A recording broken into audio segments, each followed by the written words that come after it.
guys, welcome back. Not a lot happening at the minute, but this one is filthy and in desperate need of a makeover. So I figured whilst I was doing that, I could talk to you about our winter plans. Now, of course, winter is hard for every equestrian. Not as much going on. It's pretty difficult to be able to pump out really interesting competition vlogs week after week, especially when not as much happens in the winter, but also the rising costs of everything is getting a little bit ridiculous. So this winter, Dublin and I are going to be keeping ourselves busy because I want the motivation to be keeping us fit, getting us strong. But I'm looking at everything closer to home, so I'm not spending so much money on fuel. Excitingly, I have found our first ever pole clinic at the 1st of November, so that's really good fun. And we've also booked some schooling sessions. There you are, there she is, all clean, ready to get clipped now, drying in the sun. But yeah, got some schooling sessions booked at a venue that's only 10 minutes down the road, and I'm also going to be doing some farm rides with Tia. So that's a few things that are going to be happening. Of course, I'll be vlogging at the pole work clinic. I'm really excited for. Now, the BD Team Quest, we are still doing it, but we're not going to do it until January because you can't collect points until January again. And it just basically means we're not spending the money. So that will just happen in January, really. Now, the cost of living this year really is a massive factor. Everything has just shot up in price. Now, I am well aware that I'm lucky to have my own horse, but I do work my little butt off to keep her. However, that's not to say that I only live within my means, and with the cost of everything going up, it just gets really difficult. So yeah, like hay's gone up, shavings have gone up. Jordan and I try and save some money by bulk ordering together and splitting the costs. That always helps.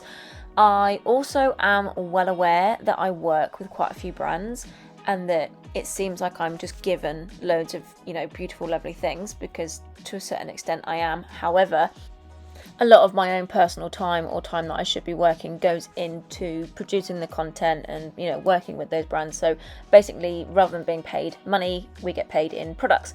But top tip, before you go buying anything, check out that company on Instagram, because they are bound to have some form of brand ambassador or influencer who will have a discount code, and therefore you can save money before you go buying anything.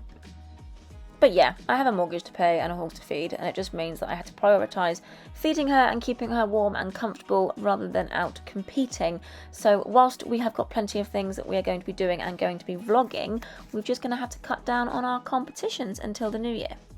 Anyway, Dublin's legs hadn't dried, so I wasn't able to clip them, so I got her all rugged up, chucked her out in the field for a few hours, and then basically I came back later on to finish her off.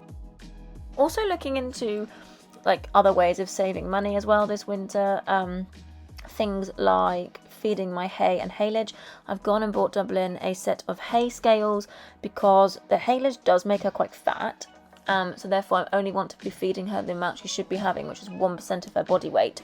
So that means I'm not feeding more than I need to, and therefore I'm not wasting any money, because Gannet here will just eat the entire hay barn if you left her to it. So I've got to be really careful with her.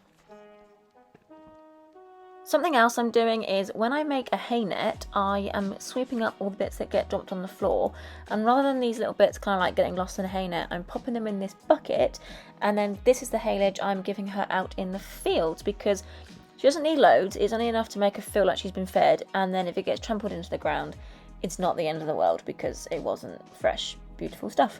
Anyway, legs all finished, and then to finish a clip, I always wet rag her off. Little bit of baby oil into a bucket with some hot or warm water. You can use a kettle, or here, for example, we have the hot horse shower. It just makes an oily water. You don't need loads. Don't go putting loads of baby oil on because it's a nightmare. Anyway, just sort of wring a sponge or a cloth out and wipe it all over their body, get rid of all the scurf and all of the oil. It just makes such a huge difference after they've been clipped. And I just like to do it when I've done. And then I wasn't brave enough to ride. I thought I'd best lunge her because it was actually quite windy. Fresh clips and wind don't really mix well.